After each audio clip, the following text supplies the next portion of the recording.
Okay, here's part 2 of section 4, chapter 19. We're talking about whole life insurance and the fact and term life insurance and why term life insurance is less expensive.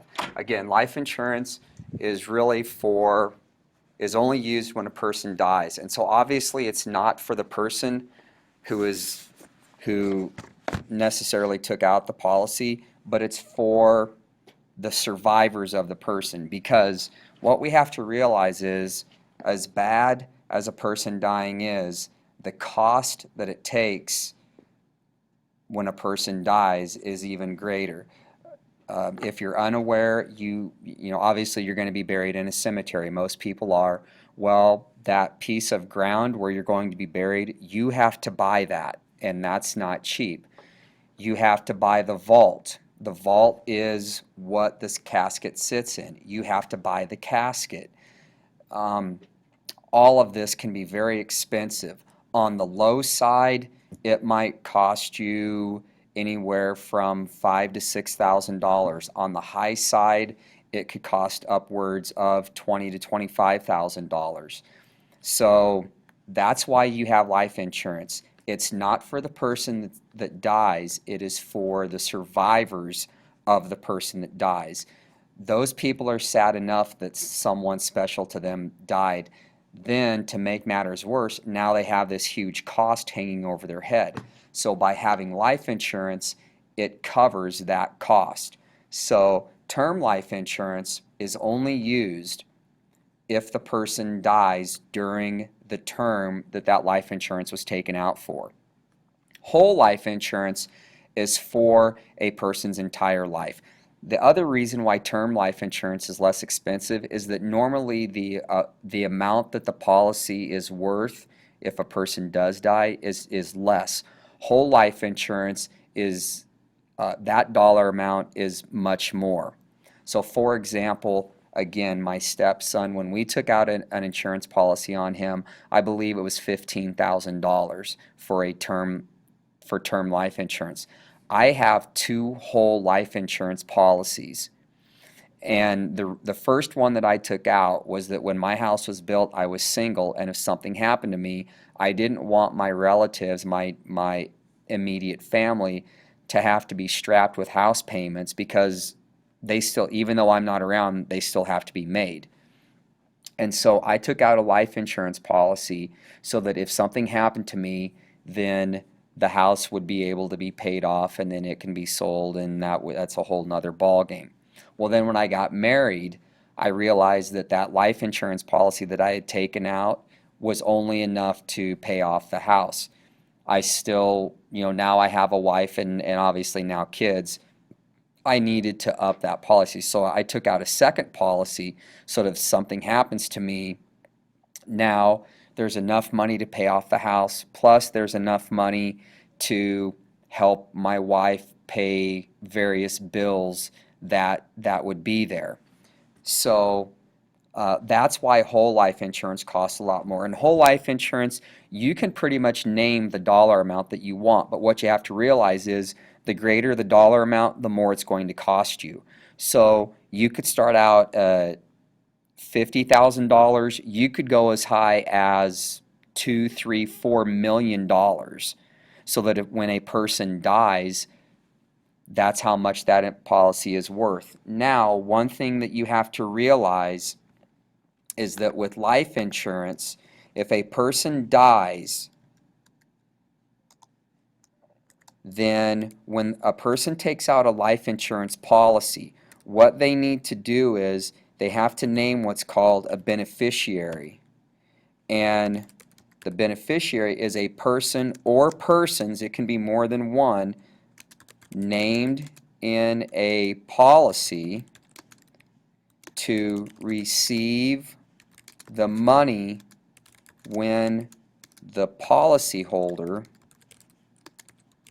dies. So for example, I named a beneficiary. My beneficiary is my wife, so that if something happens to me, my wife then will receive the money that my 2 life insurance policies are worth.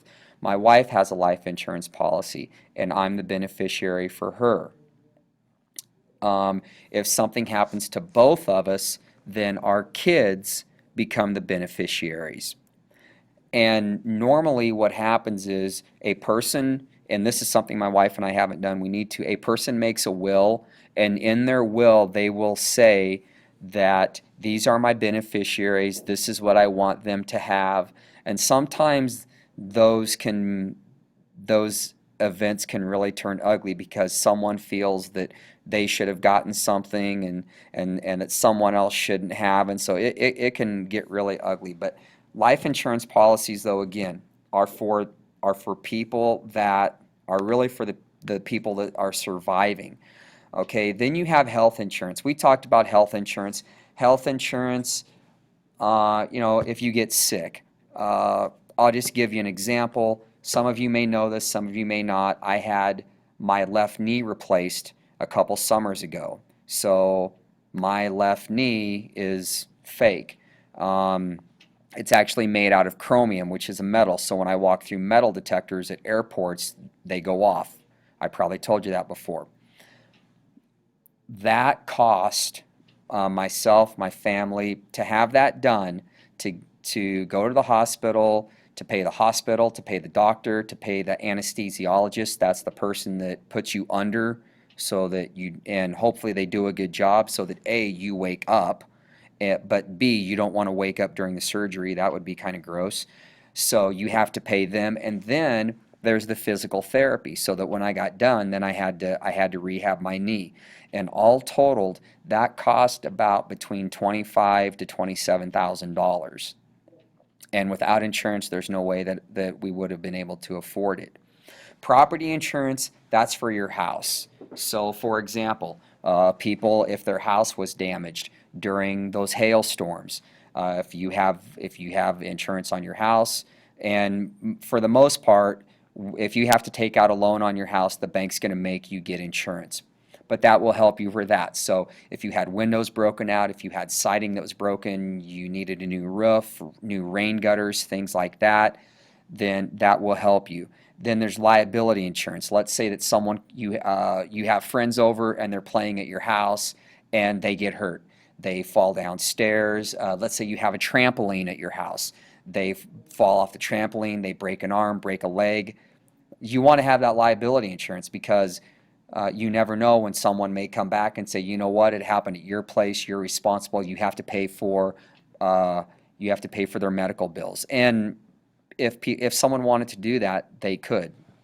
So that's why you have the liability insurance. Another kind of private insurance that is not on here that does exist is auto insurance. Auto insurance, if you cause an accident, not only do you have to pay to get someone else's car fixed, you have to pay for their medical bills, plus you have to get your own automobile fixed. If your car, like I mentioned, our car got caught in that hailstorm, insurance fixed it. Someone breaks into your car, they do damage when they break into it. That's going to cover it. So auto insurance is another type of insurance. For those of you that if your family farms, I know Garrett Kropa can relate to this, farmers get crop insurance. If their crops get hailed out, if there's a drought, something like that, they don't get paid full, but they get something, and something is better than nothing. Okay, the next type of insurance that we're going to talk about is social insurance.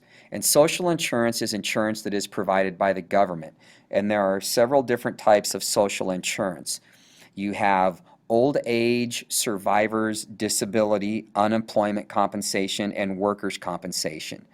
So disability insurance is, let's say that someone is injured and they're injured to the point where they can no longer do a job. Well, if they don't work, well then how do they pay bills? They get bills from the government. And you might think, well geez, that's, I could just go to the doctor and I could have them write me up, say, hey, I got injured and I can't work, and so now I'm just gonna sit back and I'm just gonna collect this check every month. What happens is, if someone does that, that's illegal, and that's what's called insurance fraud. And so insurance companies actually hire detectives, and if an insurance company feels that someone is doing this, then they will send that private investigator out and they will take pictures, they will get video of a person doing something that they are not supposed to be doing. And what happens is that they can end up going to jail, they can get huge fines. So you need to make sure that you just don't want to do that. Unemployment insurance, you're working for someone and you get laid off. Well, you're not, it's the reason why you're not working is because you chose to not to work. It's just your employer didn't need you for whatever reason. You can still receive unemployment insurance. However, you can only collect that for a certain length of time. And then the last one is workers' compensation. Workers' compensation, you're at work and you get hurt. Maybe they were cleaning a floor where you work and they should have had a little sign out that said the floor was wet and it was slippery and it wasn't there. You slipped, you got hurt, now you can't work. Your employer still has to pay you, but it has to happen on the job, okay? And it can't be because you were doing something that you shouldn't have been doing. Let's say that you were just messing around, something you shouldn't have been doing, you got hurt. That's not your employer's fault. So that's the exception with workers' compensation. Our last slide, we're going to talk a little bit about Social Security. And Social Security, again, this is something that is the government provides. And Social Security was created back in 1935 during the New Deal. And this was part of the Depression. And Franklin Delano Roosevelt was the one that created this.